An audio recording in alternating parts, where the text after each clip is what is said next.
Well, good morning and welcome everybody to this inaugural edition of Knife News Roundup. I got my cohort and co-host RJ from RJ's Knives. This is a Hello, new everyone. show that say hello. this, this is a new show that we intend to provide you with a weekly roundup of the happenings in the knife community. So we're struggling to try to figure out the format of the show and how it's going to flow along, but we just thought this is kind of something that's absent here in the knife community. Just kind of a roundup of what all's going on. So, RJ, good morning, and what do you have to say this morning?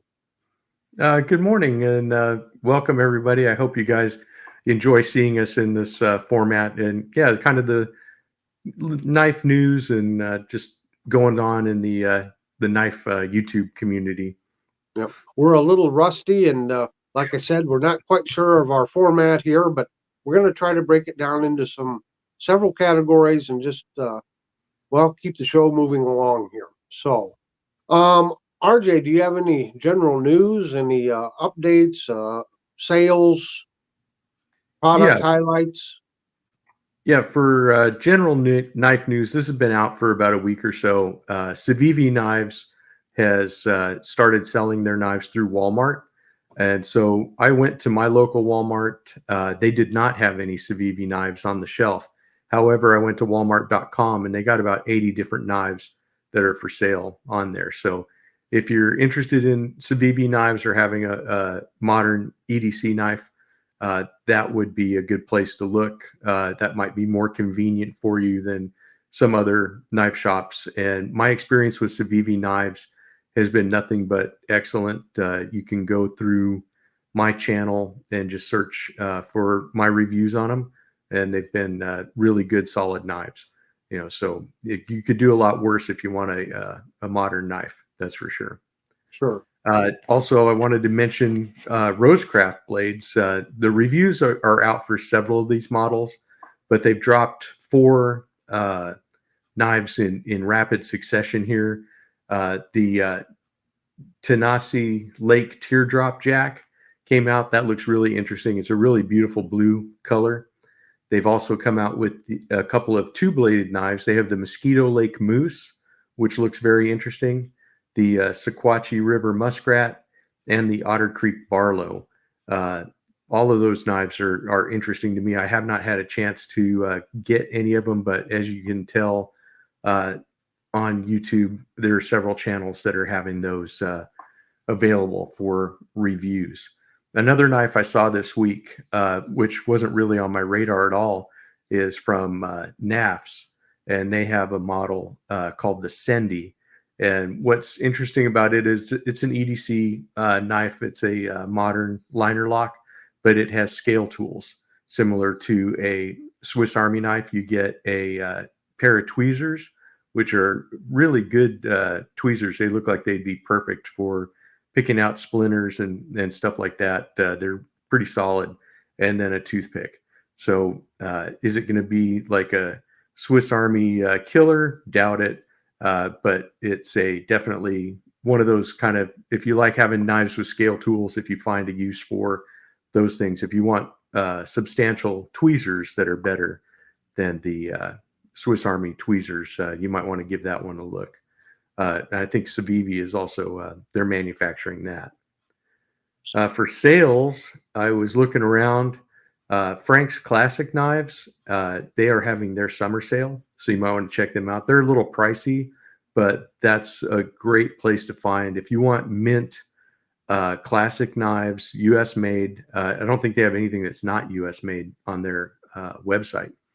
Uh, if you're interested in the higher end slip joint type knives, definitely check them out. But just know that their sale prices are still kind of dear. Bradford knives, if you like Bradford knives, they're famous for the Guardian fixed blade series. They're having a blemished sale while supplies last. You can check out their website. Also, Finch is having a factory second sale. You can get 45% off of a Finch knife, which Finch makes fantastic knives. Again, I have reviews of their knives, and I've liked all the Finch knives I've handled. Wesson is having, and that's WESN, is having their founder's birthday sale. You can get 34% off site-wide, no codes required or anything, and that'll last until they decide to not have it anymore. So you want to act fast if you're interested in like the Allman and a couple of the other knives that they have. And really, that's all I have for sale news and new product roundups there, Tom. Well, that sounds like there's some great new products coming out there. Absolutely. I just wanted to point out that Shepherd Hills Cutlery usually has a monthly knife auction, and I didn't know if everybody knew about this. If you sign up, for email updates there at Shepherd Hills Cutlery, they'll send this notification out. Right now, they have an auction ending on August 19th, which is going to be Sunday. And they've got there's a scrimshaw artist.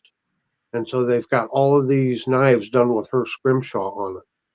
And there's a cowgirl case, a pink G10 peanut, a metallic swirl, and it's Christina Mulder, I guess is the lady's name that does the scrimshaw on it.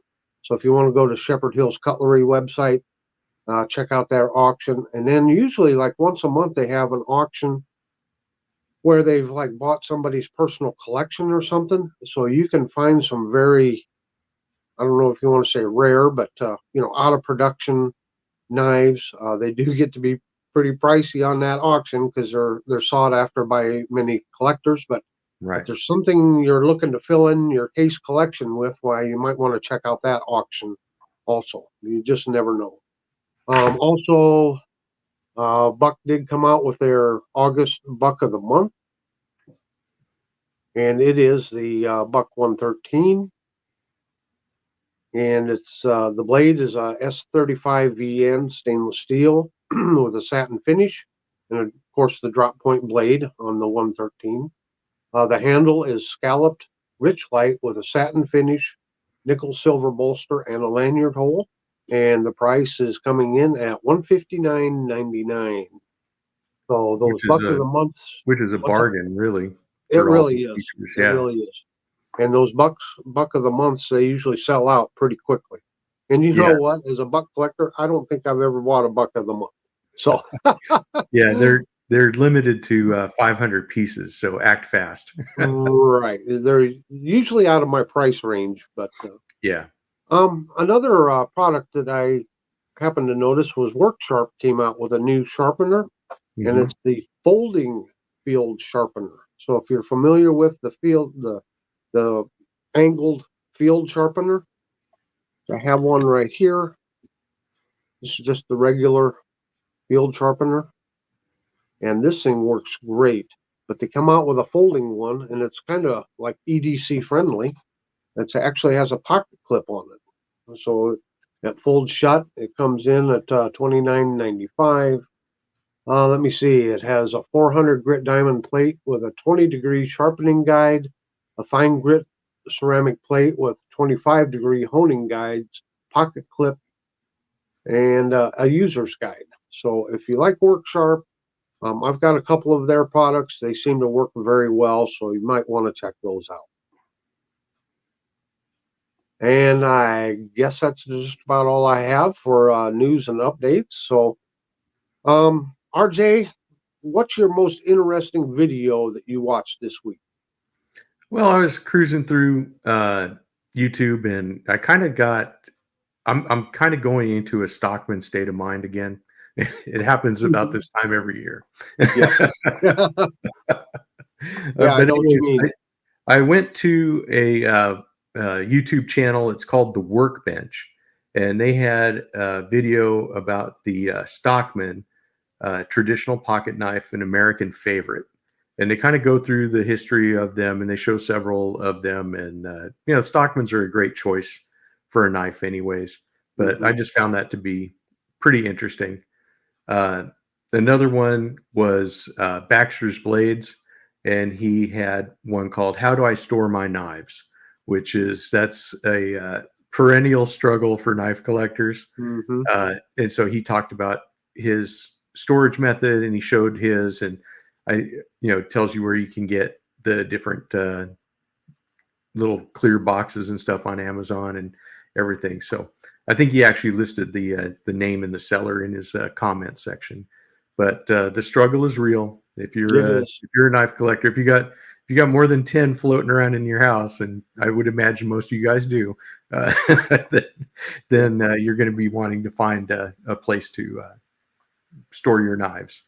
Well, I always find the dilemma is, do you store them by pattern or do you store them by maker? Or yeah, I go back and forth, and it never, no matter what you do, it doesn't a combination. I have a toolbox, a rolling toolbox, and what I do is I separate them by pattern, but then I group all the ones that are by a maker. So I have all my old timer, like in my Stockman drawer, I've got all my old timer Stockmans. Then I got my case Stockmans. Then I have other ones, and then you get down to where you only have your onesies and twosies of different makers and stuff, and you just kind of group them together as you can. And then another one, I'm sure you guys are familiar with John Clark's channel. He had one about Case XX knives versus all other knife brands, which I thought was fantastic. Then he basically and talks about the same thing that we all know as traditional pattern guys and stuff, is that traditional knives, just they look better, for less than the price of a single blade Spyderco. You can get a Stockman, you can get a Trapper, and you're basically getting two knives in one, because you have multiple blades, so it's it was kind of a fun video, and he kind of goes over a little bit over the fit and finish things and stuff like that, which everybody always seems to cry about, but we traditional knife lovers, we just we keep on doing it. So well, those are my interesting videos of the week. Okay, I guess my most interesting for me was one done by Hunting for Hookers, and the title of it is YouTube subscribe and notification problems. So it's not knife specific, but it's more about YouTube and how we always fight this, especially as a channel. You're losing subscribers all of the time. Right. And sometimes you've subscribed to somebody, and all of a sudden you notice you're not getting notifications of any of their videos, or videos aren't showing up in your feed. So you go to their channel and check it out, and you find out you've been unsubscribed from their channel. Right. So he brings up some very good points. And so this is for all of the viewers. If, check as often as you can your favorite knife channels, make sure you're still subscribed, make sure you've hit that notification bell so that you make sure and get supposedly notified when they come out with a new video. So I don't know what the problem is and why that happens on YouTube, but the one other thing happened to me. I've been subscribed for 2 years to a channel, and then all of a sudden one day I find out I've been unsubscribed, and I don't know why.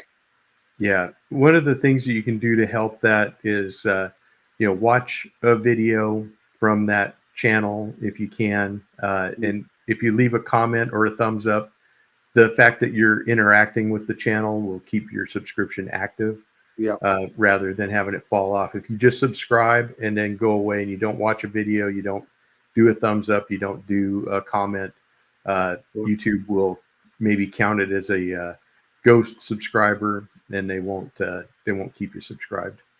Yeah, and you bring up a good point. I know not everybody likes to leave comments. We encourage you to. We enjoy reading the comments and responding to them.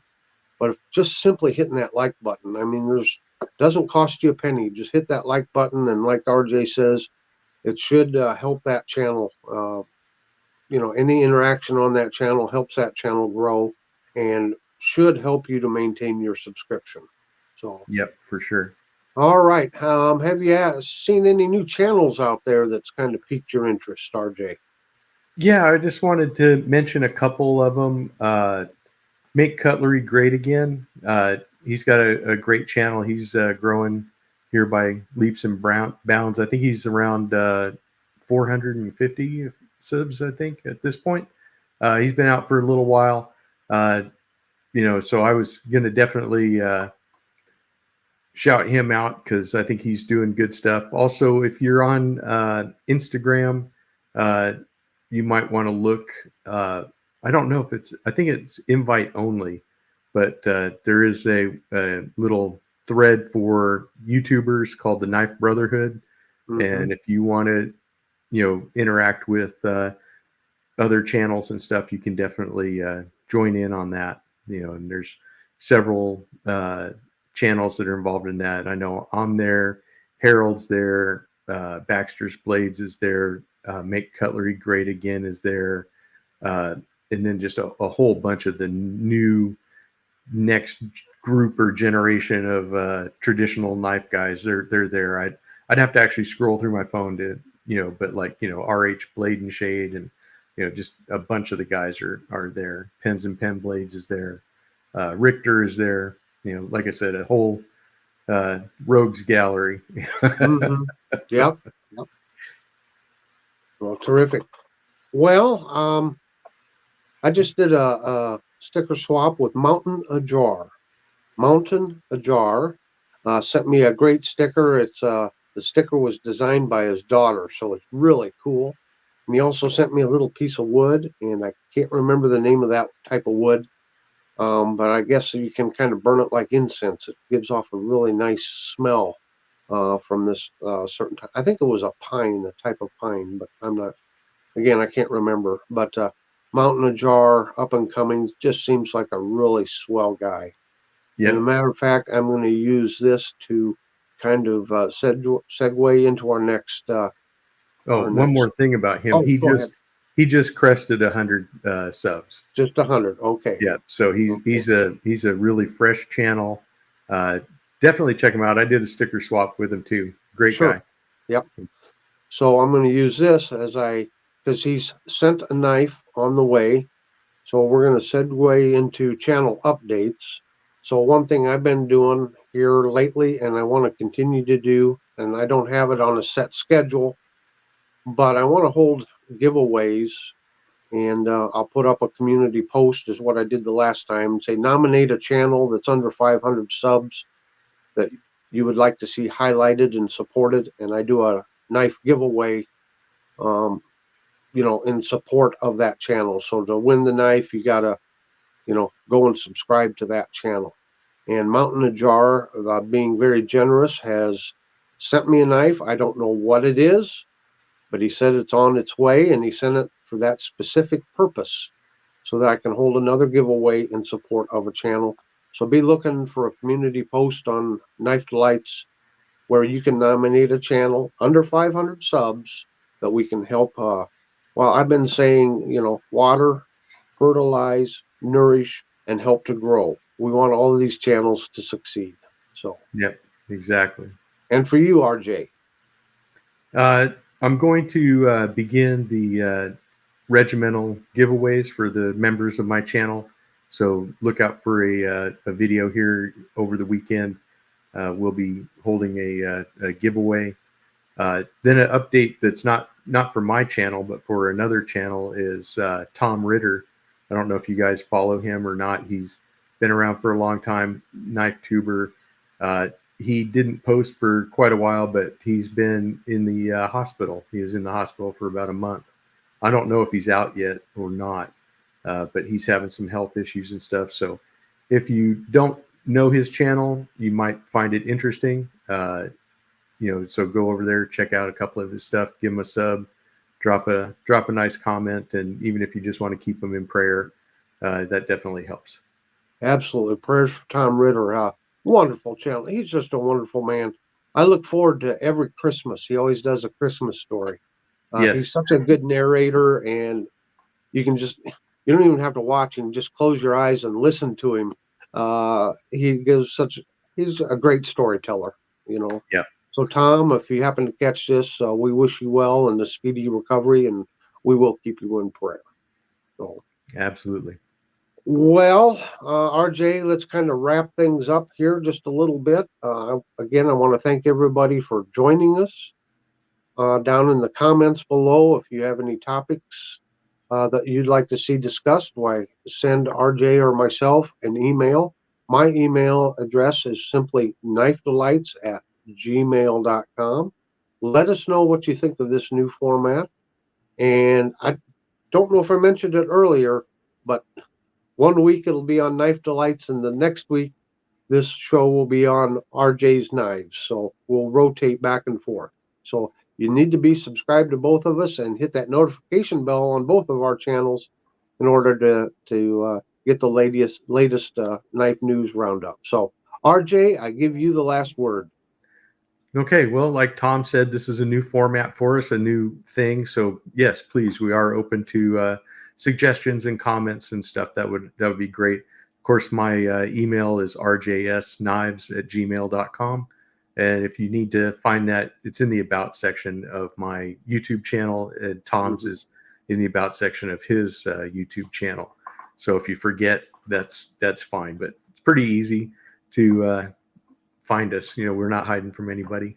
That's right. And definitely send us comments, ideas. Let us know how we did. Let us know what we can do to make this a better deal. And I think that's about it, Tom. I think we've actually finished our inaugural show here. And I got to say, it kind of went pretty smooth, smoother than what I thought. I was kind of like on pins and needles, like, is this going to work or not? But our skills are a little rusty. We took some time off, but we didn't want to hide our ugly mugs from you guys for too long. I know you guys like to see us. Yeah, that's right. Well, I know it was sure good to see you, RJ. So I look forward to next week and talking to you and to interact with our supporters. Absolutely. So until next time, have a very delightful week. Yep. We'll see you next week, guys.